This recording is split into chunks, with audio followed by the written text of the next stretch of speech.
गरीब हमेशा गरीब ही रहता है और अमीर और ज्यादा अमीर होते चले जाते हैं। लेकिन मेरे दोस्त, क्या आपको पता है कि ऐसा क्यों होता है? हाँ, अब आप लोग यही सोच रहे होंगे कि अबे जब हमको इतना ही पता होता तो हम तुम्हारी वीडियो देखते, इतना फालतू टाइम है हमारे पास। खैर, अगर आप ऐसा सोच रहे हैं तो आप भी ठीक ही सोच रहे हैं, कोई गलत थोड़ी ना सोच रहे हैं। लेकिन घबराइए नहीं, आज के इस वीडियो में हम आपको बताते हैं कि गरीब गरीब क्यों रहता है और अमीर और ज्यादा अमीर कैसे होते चले जा रहे हैं। तो भाई, वीडियो गजब की होने वाली है, कमाल की होने वाली है, क्योंकि आज इस वीडियो में आपको वो नॉलेज मिलेगी जो आपके स्कूल में और आपके घर में कभी भी भूल कर भी नहीं सिखाई जाती। नहीं, अब इसका मतलब ये भी नहीं है कि आपके स्कूल वाले, आपके कॉलेज वाले या फिर आपके घर वाले आपके दुश्मन है, बल्कि रियलिटी तो ये है कि उन लोगों को खुद इन सब चीजों के बारे में नहीं पता है, तो वो आपको क्या सिखाएंगे भाई। देखिए, आप लोग जरा ध्यान दीजिएगा हमारी बातों पे। यहाँ से वीडियो का पॉइंट होता है शुरू। मिडिल क्लास और लोअर क्लास, ये दो ऐसी फैमिली हैं जिनके घर में बच्चा पैदा होता है, 4 साल 5 साल खेलता है, कूदता है, थोड़ा सा बड़ा होता है और अब थोड़ा जानकार हो गया होता है, चीजों को समझने लगता है। अब उसका दाखिला करवा दिया जाता है स्कूल में। यहाँ तक सब कुछ ठीक है। अमीर, मध्यम, गरीब, तीनों परिवार के लोग ऐसे ही करते हैं। यहाँ तक तो सबकी जर्नी ठीक है, यहाँ से ही स्टार्टिंग होती है। उसके बाद बच्चा कड़ी मेहनत करने के बाद कबूतर खरगोश लिखना सीख जाता है और धीरे धीरे आगे बढ़ते रहता है और 5 साल 7 साल और पढ़ाई लिखाई करता है और तब तक वो पहले से और ज्यादा बड़ा हो चुका होता है और चीजों को और ज्यादा बेहतर ढंग से समझने लगता है। अब ध्यान दीजिएगा, वो बच्चा आगे चल के अमीर बनेगा या गरीब बनेगा, उसका असली गेम यहाँ से शुरू होता है, क्योंकि यहाँ से उस बच्चे के दिमाग में ऐसी मेमोरी इंसर्ट की जाती है। अब देखिए, इसको हम थोड़ा सा आसान भाषा में समझते हैं।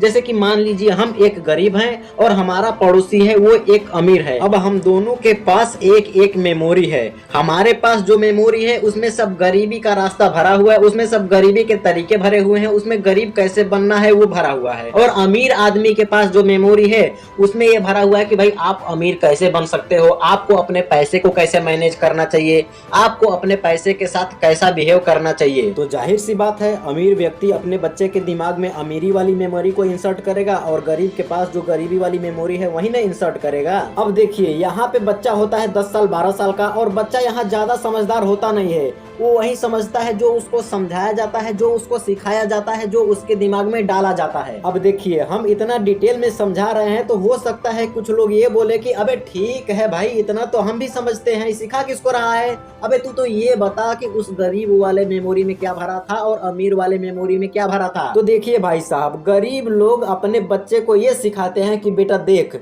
हम सब हैं एक गरीब परिवार से, अब तू मन लगा के पढ़ाई कर और अच्छे नंबर ला और आगे चल के अच्छी नौकरी कर, पैसे की चिंता मत कर, पैसा जितना चाहिए उतना हम देंगे, अबे तेरा बाप जिंदा है, अभी टेंशन मत लेना। अब देखिए, बच्चा तो वैसे भी 10-12 साल का है, जब बाप ही इतना समझदार है तो बच्चा कितना समझदार होगा वो आपको पता ही है। खैर देखिए, अगर आप हमारी बात से रिलेट कर पा रहे हैं तो प्लीज हमारी बातों का बुरा मत मानिएगा, क्योंकि ये एक फैक्ट है और जो रियलिटी है उसे तो एक्सेप्ट करना ही पड़ेगा भाई। तो ठीक है, मिडिल क्लास और लोअर क्लास के फैमिली में बच्चे को यही सिखाया जाता है और बच्चा भी यही सुनकर यही सीखकर आगे बढ़ता रहता है और बच्चा एक दिन अपनी पढ़ाई लिखाई को कंप्लीट करता है और कहीं न कहीं नौकरी करने लगता है। हालांकि सब बच्चे पढ़ लिख करके आगे नहीं बढ़ जाते, कुछ बच्चे अपने पिता के भरोसे और उनके पैसे का गलत इस्तेमाल करते हैं और वो गलत संगत में चले जाते हैं और अपनी जिंदगी को बर्बाद कर लेते हैं। खैर, उस पर हम बात नहीं कर रहे हैं। तो जो बच्चे पढ़ लिख करके पास हो गए वो तो कहीं न कहीं नौकरी करने लगते हैं। हालांकि उसमें से भी सभी लोगों को सरकारी नौकरी नहीं मिल जाती, बस कुछ लोगों को सरकारी नौकरी मिलती है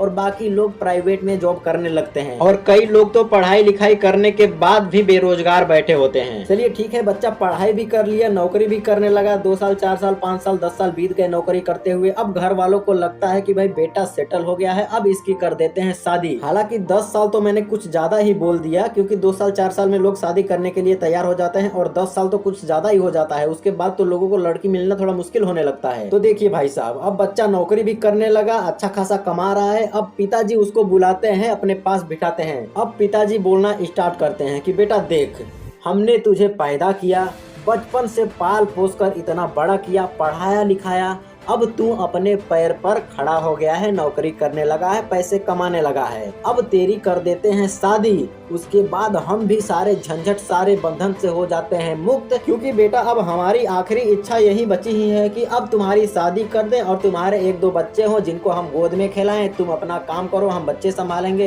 हंसी खुशी परिवार चलता रहेगा, पैसे आ रहे हैं, क्या दिक्कत है, और जिंदगी में है ही क्या। तो बेटा भी एक बार को विचार करता है और फिर बोलता है कि हाँ यार, पिताजी भी सही कह रहे हैं, आखिर हम पैसा तो कमा ही रहे हैं, क्या दिक्कत है, उतने पैसे में अपना घर परिवार गुजारा तो चल ही जाएगा। इतना सोचने के बाद बच्चा बोलेगा, पिताजी ठीक है शादी कर लेंगे, लेकिन अभी आप 1 साल 2 साल बस और रुक जाइए, क्योंकि मुझे चाहिए एक बाइक या फिर एक 4 व्हीलर लेनी है, बस वो ले लेते हैं, उसके बाद कर लेंगे शादी। हालांकि ऐसा सब बच्चे नहीं बोलते हैं, लेकिन अक्सर ऐसा ही होता है। तो पिताजी भी बोलते हैं कि चल बेटा कोई बात नहीं, जैसे उतना वैसे 1-2 साल और कर ले अपनी इच्छा पूरी। अब भैया बच्चा सोचता है कि भाई 2 साल बाद करनी है शादी, अब शादी करेंगे तो जब हमारी बीवी आएगी तो उसको क्या रिक्शा में घुमाएंगे, 4 व्हीलर लेते हैं, बाइक वो भी नहीं लेंगे। अब रही बात बजट की, तो बजट है या नहीं है उससे कोई मतलब नहीं है भैया, अगर बजट नहीं है तो EMI पे ले लेंगे हम, कोई दिक्कत नहीं है, पैसे कमा रहे हैं, EMI भर लेंगे आराम से। उसके बाद भैया बेटा जो 2-3 साल नौकरी करके अपने पैसे को इकट्ठा किया होता है उसको ले जाता है शोरूम में, शोरूम वाले को देता है और वहां से उठा लाता है EMI पर एक 4 व्हीलर, क्योंकि भाई अपने को जमाना है रोला।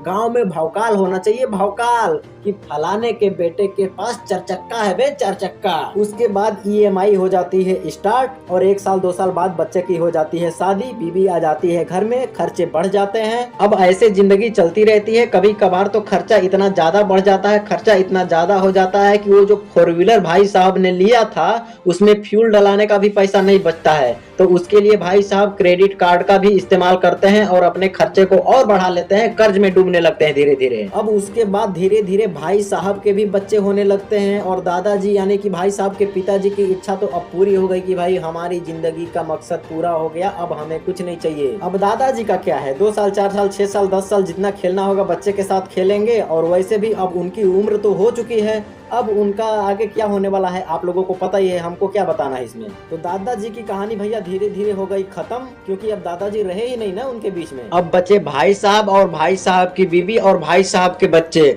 तो भाई साहब भी वही करेंगे, जब उनका बच्चा 5 साल का हो जाएगा तब उसको भेजेंगे स्कूल में, और जब 10-12 साल का हो जाएगा तो वही शिक्षा देंगे जो उनके पिताजी ने उनको दिया था, और वो बच्चा भी वैसे ही करेगा जैसे उसके पिताजी यानी कि भाई साहब ने किया था। पढ़ेगा लिखेगा, अच्छी नौकरी करेगा, शादी करेगा, कार खरीदेगा, बाइक खरीदेगा, EMI के चक्कर में फंसेगा, फिर गरीब ही रह जाएगा वो भी। फिर उसके भी बच्चे होंगे, वो भी अपने बच्चे के साथ वैसा ही करेगा जैसा उसके साथ हुआ है। मतलब ये साइकिल इसी तरह से चलता रहता है और गरीब गरीब ही रह जाते हैं, क्योंकि गरीब लोग अपनी जिंदगी में एसेट नहीं बल्कि लाइबिलिटी बनाते हैं। अब लाइबिलिटी और एसेट में ज्यादा बड़ा फर्क नहीं है, सिर्फ आप आसान भाषा में इतना समझ लीजिए कि लाइबिलिटी वो चीज है जो आपके जेब से पैसे निकालती है, और एसेट वो चीज है जो आपके बिना कुछ किए बिना हाथ पांव चलाए आपके जेब में पैसे लाकर डालता है। इतना समझ लीजिए, बाकी किसी और वीडियो में इसको डिस्कस करेंगे। तो ये हो गया गरीब का माइंडसेट यानी कि गरीब की मेमोरी। अब रही बात अमीरों की, तो अमीर लोग अपने बच्चे को जब उनके बच्चे 10-12 साल के हो जाते हैं तब धीरे धीरे उनको अपने बिजनेस में उतारने लगते हैं, अपने बिजनेस के फील्ड के बारे में बात करने लगते हैं, उनसे डिस्कस करने लगते हैं, उनको समझाने लगते हैं कि ऐसे ऐसे होता है, ये चीज है। और बेटा देखो, अपनी जिंदगी में लाइबिलिटी से पहले एसेट बनाने पर ध्यान दो, और जब तुम्हारा एसेट तुम्हें इतना कमा कर देने लगे कि अब तुम्हें जॉब करने की जरूरत नहीं है, काम करने की जरूरत नहीं है, तब उस एसेट से जो पैसे आ रहे हैं उन पैसों से अपने शौक पूरे करना,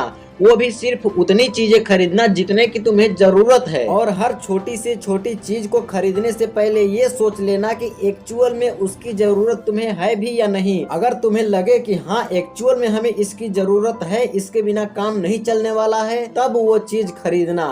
और सिर्फ शो अप के लिए, दिखावे के लिए कभी भी ऐसी चीज मत खरीदना जो एक बार खरीदने के बाद सिर्फ तुम्हारे घर में पड़ी की पड़ी रह जाए, उसका कोई यूज ही ना हो। तो ऐसी तमाम छोटी छोटी चीजें हैं जो कि एक अमीर व्यक्ति अपने बेटे को सिखाता है और गरीब व्यक्ति उसके बारे में जानता तक नहीं। ये वीडियो रॉबर्ट कियोसाकी की लिखी गई book rich dad poor dad से प्रेरित होकर बनाई गई है, और इसमें हमने थोड़ा सा अपना भी तड़का लगा दिया है। अब आप लोगों को वीडियो पसंद आया हो तो वीडियो को लाइक कीजिए। खैर ये पार्ट 1 था, अब इसकी सीरीज आने वाली है। पूरी की पूरी बुक का निचोड़ आप लोगों को एकदम आसान भाषा में समझाने की कोशिश करूंगा। अगर मैं आप लोगों को आसानी से समझा पा रहा हूँ, आप लोगों को समझने में मजा आ रहा हो, तो चैनल को सब्सक्राइब करके बेल आइकन को ऑल पे सेलेक्ट कर लीजिए आने वाले पार्ट देखने के लिए।